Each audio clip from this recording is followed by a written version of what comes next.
Welcome to the 2025 Oscar Watch. This is where Daddy watches the Oscar nominees and then starts yelling at clouds. Get out of here, clouds! If you're interested in the movies I liked from this year, you can check out my 2025 Oscar ballot. You can also see a lot of fun stuff on this channel, so go ahead and subscribe while you're at it. Now enough jibber jabber, let's do this, chum chums! Best Picture. The winner was... One battle after another. Do I like this win? Let me think. Can you come back to me? I think like maybe it's just a little too fresh. You know, I like it. It's nice to have some distance. You know. Oh, you want an answer now? Okay, I don't know. Okay, I don't know. Are you happy? I don't know yet. All right. I guess if forced to give an answer, it's fine. Whatever. One Battle After Another is a good movie. I have one major complaint with it that keeps it from being a slam dunk winner. But PTA should probably have an Oscar by now. Oh, wait! Can we do Best Director first and come back to Best Picture? Best Director. The winner was... One Battle After Another, Paul Thomas Anderson. Do I like this win? Yes. PTA directs the shit out of this movie. And PTA has earned his way up to the stage by now. This movie is intricately designed set piece after intricately designed set piece. I really don't have any issues with this being the movie he got the Oscar for. But before we say that, let's take a quick look at the competition just to make sure he's not beating anyone more deserving. Who we got? Chloe Zhao for Hamnet. Yeah, that's a no contest. Josh Safdie for Marty Supreme. That's a no contest. Joachim Trier for Sentimental Value. Get the hell out of here, Joachim Trier. You and your delicately suffocating chamber piece about love curdling over time.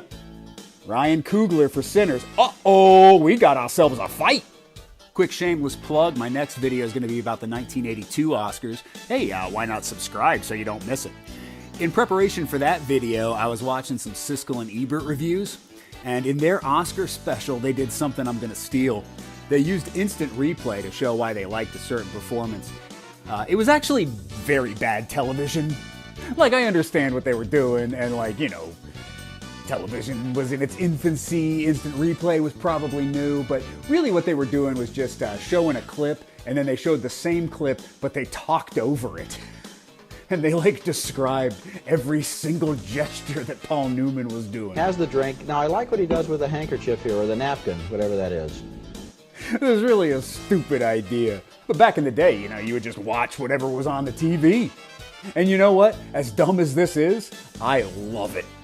Point is, I'm stealing the instant replay thing. I would like to show you on instant replay exactly when Ryan Coogler got my vote for Best Director. It was right about here. Can we pause, circle that? Yeah, it was all sewn up right there. But PTA is no slouch either. Let's look at a clip from One Battle After Another on the instant replay. Okay, right here. Can we pause? All right, now can we rewind? All right, now put a fun filter on it. Maybe a sound effect. Turn it upside down. Spin it around real fast. Dang, I apologize to both Siskel and Ebert. This is fun. This was a great idea. Instant replay rocks. But sorry, Paulie. Best Director, my vote, Ryan Coogler for Sinners. And it wasn't even a fair fight. Now let's get back to Best Picture. One Battle After Another is a good movie. It's a fine addition to PTA's filmography. I don't begrudge the Best Director win. But wouldn't it be cool if Sinners won? First off, it would join Moonlight and 12 Years a Slave as one of 3 movies with predominantly black casts to win Best Picture. It would be nice if one of those movies was fun to watch. Second, Sinners is awesome. It's a vampire musical. It's for everyone. You know, movie criticism is by no means an exact science, but Rotten Tomatoes says that Sinners is better than One Battle. And I can't go against that unless I want to risk public humiliation. I think Rex Reed pantses you in the square. I know this is apples and oranges. At the end of the day, none of this matters. And who's to say what makes one movie better than another? But it would have been so much cooler if Sinners wins, right? And I really thought it could happen too. I thought for sure that a Best Ensemble win at SAG would translate into an Oscar for Delroy Lindo and the movie. It got more Oscar nominations than any other film in history. And early in the ceremony, the entire cast was on stage performing I Lied to You. It just felt like Sinners Night. But then it lost Best Casting and Supporting Actor. And the big prize, they all went to One Battle After Another. But my vote, Sinners. Best movie I saw in 2025. And we could just leave it there, but we do have 8 other nominees, so let's at least mention them. Hey, can we go back down to 5 nominees, please? It's not fun to have 10. It always ends up being between 2 movies anyway, so 8 of these are just taking up space. Also, there's only 7 good movies every year. Like, let's be honest. You think there's 10, but there's 7. Your top 10 has 3 filler spots. 5 is just tighter, it's cleaner, it's more satisfying when your faves get in. It's also more infuriating when something shitty gets nominated instead. The Reader? Finding Neverland? The Cider House Rules? We don't need F1, Frankenstein, or Train Dreams. Seriously, who's gonna miss those? If there were 5 nominees, it would be One Battle, Sinners, Hamnet, Marty Supreme, and either Bugonia or one of the international films. Probably Sentimental Value. And any way you slice it, that's a fine lineup. Or maybe Marty Supreme misses, and that's everyone's clue that Timmy's not winning this year. Go back down to 5, please. I don't like ranking movies, but I did watch all of these, so just for poos and giggles, here's the order I would put them in from most favorite to least favorite. Now, I said I had one gripe with One Battle After Another, and that gripe won his 3rd Oscar, so let's get into it. Best Supporting Actor. Sean Penn, One Battle After Another. Do I like this win? Hell no. Come on to the no, no, no. Hell to the no. For so many reasons. Reason number 1, I don't like Sean Penn. To be clear, I'm strictly talking about him as an actor. He seems like a big old bag of douche, but that's not why I don't like him. And it's not anything political or personal. I find him to be hammy, over the top, and just full of tics. Every time I see him on screen, I do not believe the character he is playing. I see Sean Penn mugging it up. Reason number 2, he's already got 2 Oscars! Y'all forget? He won for Mystic River over Johnny Depp and Bill Murray. That was supposed to be the makeup Oscar. He had 3 previous nominations where he never showed up, by the way, because he's never cared. And this was the first time he campaigned, so he was coming, and they were going to give it to him. Finally, he was gracious. He's a good boy now. And then they gave him another just 5 years later for Milk. Now, I haven't seen Milk since 2008, but I can safely say that when I get to that year in my Oscar watch, my vote is probably going to lean more towards Richard Jenkins, Frank Langella, or Mickey Rourke. Reason number 3, he wasn't there and he doesn't give a shit. They should have had someone come out with a different envelope. And just Kieran Culkin could be like, oh, actually, the winner is The Girl Who Cried Pearls. Hey, isn't that an animated short film? Well, now she's Best Supporting Actor, so congratulations, Crying Pearl Girl. Just go with it. Why do you want to give an award to someone who doesn't want it? It's like wanting to join a club that doesn't want you as a member. On that subject, the ending of One Battle. So the movie's over, story's complete, we get this little epilogue where Sean Penn, a dude who was just shot in the face and drove off a cliff, is actually alive and walks home. Then we see him talking to the super secret powerful racist white guys. It's looking like they're gonna let him be a member of their club, but instead they gas him and burn his body. Okay, I will suspend my disbelief and say Sean Penn survived all of this. Fine, it's a movie, whatever. So he walked through a hospital, he got facial reconstruction surgery, he had time to heal at least partially, and then he calls up Jim Downey and is like, hey dudes, I bet you thought I was dead, but I'm alive. Can I still be a secret powerful white guy with you? Okay, so all of that sounds pretty ridiculous, but I'm still on board. The one thing I don't understand, why the hell did Jim Downey and Tony Goldwyn invite him to their office? Just so they could, hear him out before killing him? What the hell are they thinking when they get that call? Hey, Tony Goldwyn, that guy we hired an assassin to kill, he's alive, and he wants to join our secret racist club. Should we let him? Tell you what, give him our address, schedule a meeting for 2 o'clock. I want to fuck with this guy a little bit before we warm up the murder oven. Good idea. I mean, we rented this office space specifically for its murder oven. It's about time we got some use out of it. Yes. And finally, we can write that murder oven off as a business expense. On the same subject, why didn't they conduct an investigation into Sean Penn's past before telling him about their secret racist club? Now, I know the answer is because the movie wouldn't happen. But you're telling me these guys are like, hey, You want to join our secret racist organization? Yes? Okay. You're really racist though, right? Because we're gonna check. So you better take care of any biracial babies you got out there. Don't lie to me. We also have assassins. What's cooking? If we find out that you're not really racist, we will kill you. So you're sure you want to join our super secret racist club? All right. If the answer's still yes, we're going to go conduct an investigation. Make sure you don't have any biracial babies. You, I guess, continue on with your day. We'll be in touch. Love, super secret racist organization. Wink, wink.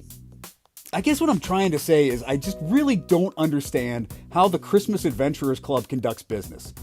I'm surprised they got this powerful with piss poor management like this. Reason number 4. You need more reasons? Who are you, Tracy Chapman? How about this for a reason? Delroy Lindo. Say it. Say what? Say the word you want to say. Seriously, F you, Oscar. Delroy Lindo's done nothing but fantastic work in films for decades. But then he gets his first nomination in his 70s. He gets to present the award for Best Casting, which we all kind of thought was going to Sinners, only to watch it lose to One Battle After Another. Then he loses to a guy playing a white supremacist who doesn't even show up. What a fun evening that must have been. He's probably sitting there like, damn, at least the BAFTAs had a little audience participation to liven this evening up. Reason number 5. You don't need a 5th reason. This win sucks. Seriously, I went through every single Oscar nominee this year. There were only 3. If Jurassic World Rebirth won Best Visual Effects, if Diane Warren won Best Song for a song she wrote about herself in a documentary about herself, and Sean Penn for Best Supporting Actor. These are the 3 Oscar nominees of 2025, where if they would have won, I would have thrown a shoe at the television. But then I rethought that. Diane Warren winning for a song she wrote about herself in a movie about herself would be hilarious. It would be stupid, but it would be hilarious. And Jurassic World Rebirth is a big old pile of dookie, but the visual effects are not the problem of that movie. So really, the only thing I would hate to see on Oscar night is Sean Penn winning his 3rd Oscar while a sad Delroy Lindo sits in the crowd. That's really the worst case scenario that could happen on Oscar night. Congrats, Oscar. My vote, Delroy Lindo for Sinners. This is a slam dunk win for me. When I came out of Sinners, I was like, well, Delroy Lindo's winning Best Supporting Actor, right? Like, this is the James Coburn in Affliction. This is Alan Arkin for Little Miss Sunshine. This is the veteran character actor finally getting his moment in the sun. And he's amazing in Sinners, by the way. Like, it's not just because I love Delroy Lindo. Delta Slim is fascinating from his first introduction. Every time they cut to Delroy Lindo in this film, he is stealing the movie. As for the rest of the nominees, Stellan Skarsgård is very good in sentimental value, but this is a lead role. Jacob Elordi is my favorite part of Guillermo del Toro's Frankenstein, a film I did not enjoy. If Boris Karloff didn't win for playing Frankenstein's monster, you don't get to win for playing Frankenstein's monster, sir. And then you got Benicio del Toro in One Battle After Another. Same film as Sean Penn, 2 drastically different performances. Benicio is doing barely anything, and I believe his character. And I'm so fascinated by everything he's doing. Sean Penn is doing so much, and I don't believe him at all. But Benicio del Toro has won before, so let's spread the wealth and give Sean Penn his 3rd Oscar. What are we doing? It used to be you win an Oscar right before you die. Now it's just like, hey, let's give Sean Penn a 3rd. Let's give Adrian Brody a 2nd. Remember the guy we gave an Oscar to back in 2002? And then he douched it up and ruined his career? Let's give him a 2nd Oscar. I wonder what he's gonna do.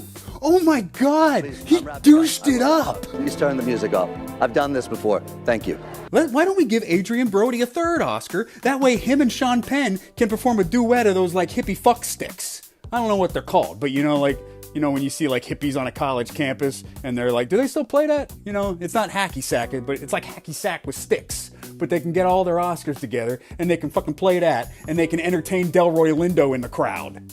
Look at how many Oscars we have. How many Oscars do you guys have? None? Oh, well, you must have been nominated a bunch. Only one pathetic nomination? Wow, you must be real sucky actors, not fantastic multiple Oscar-winning actors like us. Hey, Kevin, thanks for showing up. Better late than never. How many Oscars do you have? Only 2. Well, that's enough to shove up these guys' asses. Boom! Best Actress. The winner was Jessie Buckley. Do I like this win? Boring.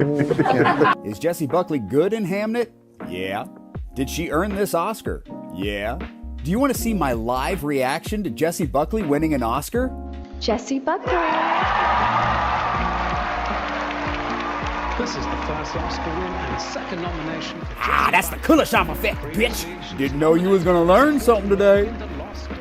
Before we even talk Hamnet and all the exciting and crowd-pleasing child deaths, I would just like to take a moment to bemoan the current state of the Oscar race. We were all told Jessie Buckley is a lock to win this Oscar in August, then she wins all the precursors, then I'm able to see Hamnet in January, and I'm like, yeah, she's good. Is there any chance that anyone else can win? No? We've already decided that this is Jessie Buckley's year? Alright, I mean, I guess I just would have liked to have been part of the conversation, that's all.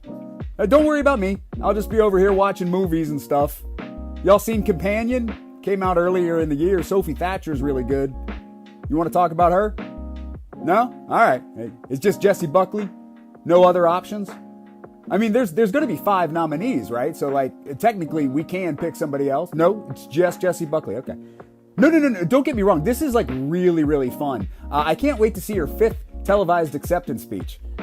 She looks real surprised, doesn't she? Like she had no idea she was going to win this Oscar. This is a lot of fun. Of course, none of this is Jessie Buckley's fault. All she did was give a great performance in a movie people liked. Bitch. I like Jessie Buckley. She's definitely on the Oscar trajectory. She received a previous nomination for The Lost Daughter. She's done great work in films like Women Talking, Wild Rose, I'm Thinking of Ending Things, and, Men, I guess? Although I didn't really care for that film. So wait. That's only 4 movies. Okay, so I could argue it's too soon. I mean, I am ignorant regarding her theater and television work, but her filmography is still pretty light. I don't think there's any rush to give her an Oscar. She's probably got 1 or 2 more solid chances in her future. But the Academy loves giving an award to a young lady, and now that she's got the Oscar, she's free to cash in and do some just for the money. So this win is fine, it's just not the least bit exciting. I also didn't really care for Hamnet. I mean, I know that Hamnet and Hamlet are in fact the same name, entirely interchangeable in Stratford records in the late 16th and early 17th centuries. Like, I'm with it, I'm hip, and I'm no dummy. It feels weird to say this, but the only part of Hamnet I liked was the dead kid. Spoiler alert, Hamnet dies, and it's beautifully shot, scored, and acted. It really affected me. Like, I was sad when that kid died.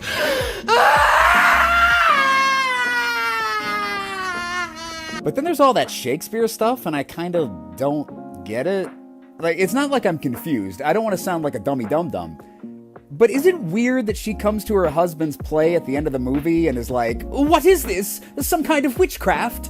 That's my William, but he's not himself. He's acting like a ghost, but he's not a ghost. Why are they all saying Hamlet? That's 1 letter off from my dead son's name." Hey, lady. Actually, Hamnet and Hamlet are in fact the same name, entirely interchangeable in Stratford records in the late 16th and early 17th centuries. Oh, thank you. That actually explains a lot. You'd think at some point in her life she would be like, "Hey, Big Willie, what you writing?" And he'd be like, "Oh, it's a play." "Well, what's the play about?" "It's about a prince and his father dies. His mother marries his uncle. He kills his girlfriend's dad. He tries to poison and stab everyone. And eventually he dies too." Well, aside from all the death, that really bears no similarity to our lives whatsoever. What's it called? Hamlet? Hamnet? After our dead son? No, I said Hamlet. Oh, I'm sorry, I must have misheard you. But wait, aren't Hamnet and Hamlet in fact the same name? Entirely interchangeable in Stratford records in the late 16th and early 17th centuries? You know what? You're right. You got me there. Okay, enough of that hilarious bit. Who else we got? So it may sound weird that I'm poo-pooing Hamnet because my vote is going to a movie that took me 3 tries to get through, and even then I needed some breaks in between. If I Had Legs, I'd Kick You is not a movie I would ever describe as crowd-pleasing. In fact, at times it's a little punishing to its audience. The reason it took me 3 attempts to watch was entirely my fault. I wasn't ready for it, too tired, too distracted. But I can't be completely to blame though, can I? The movie is shot almost entirely in tight close-ups and is basically constructed like an anxiety attack.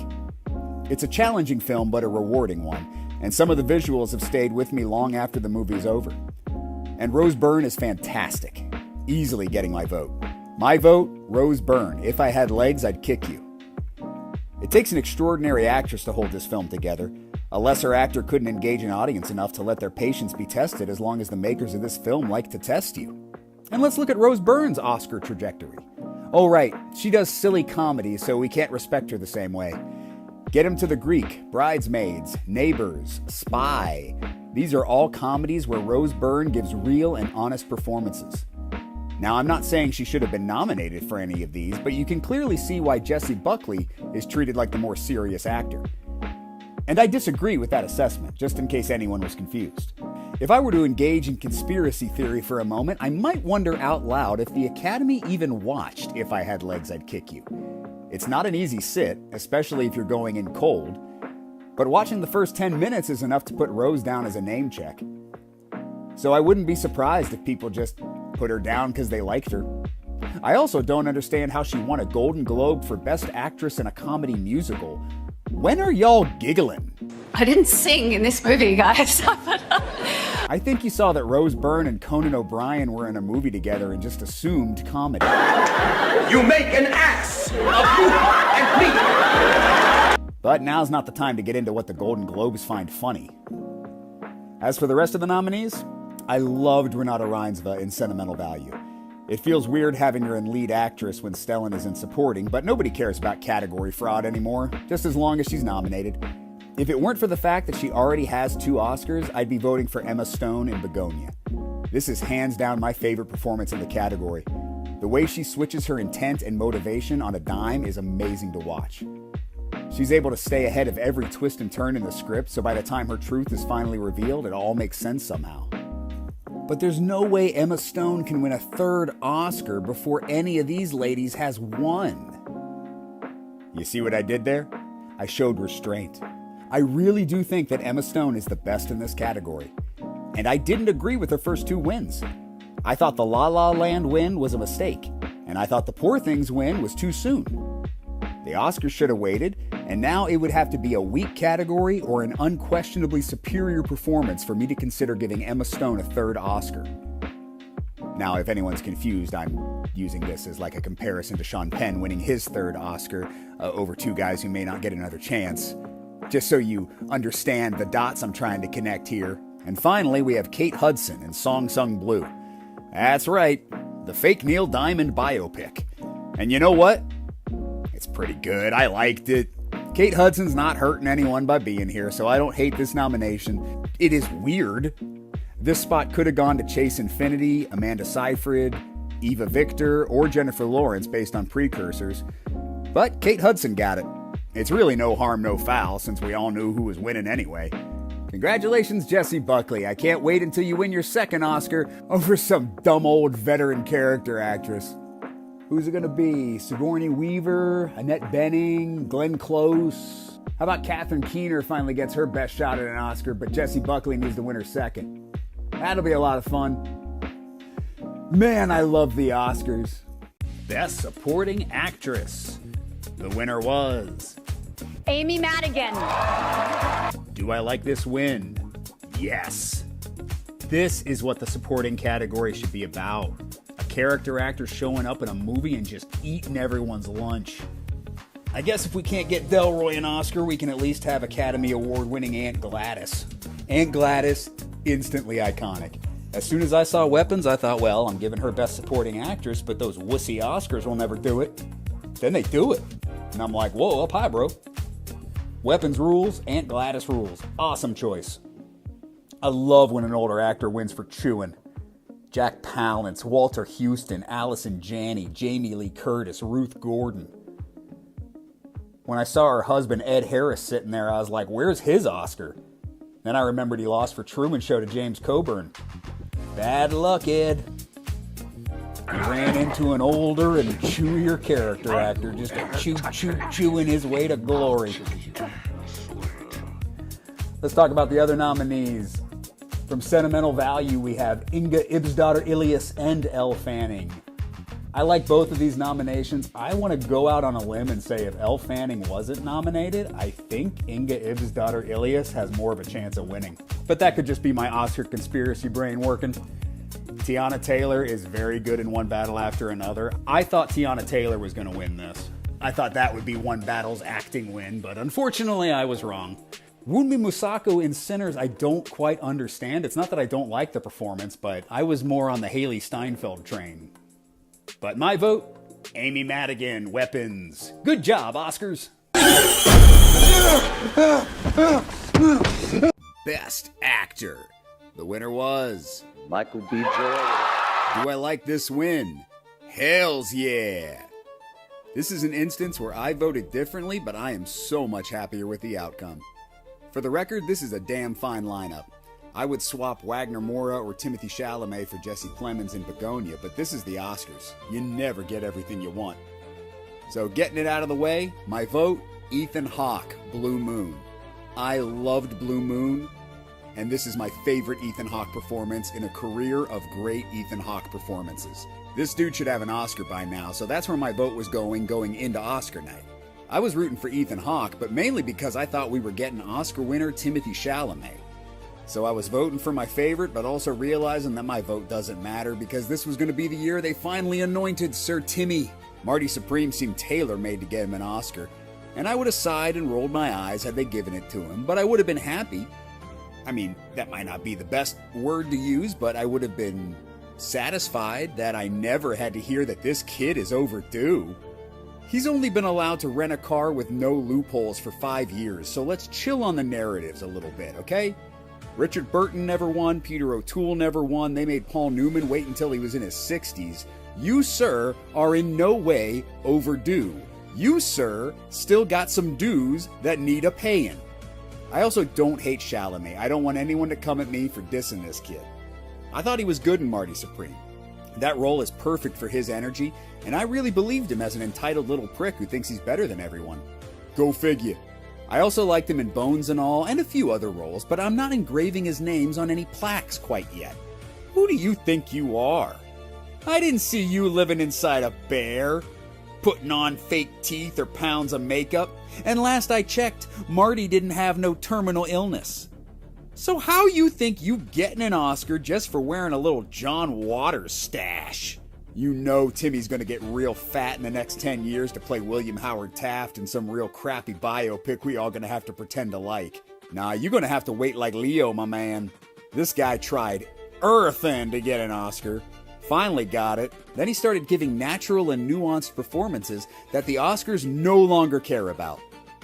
I don't care how good you are at acting. You already got your Oscar, Leo. Now step aside and let another pretty little mouth get one. But MBJ winning? That was the best case scenario I didn't see coming. He won the SAG, but I thought that was more due to Sinners love. Also, Timothy won last year. And also, Michael B. Jordan is just a classy guy and a good actor. But I didn't think he was getting an Oscar.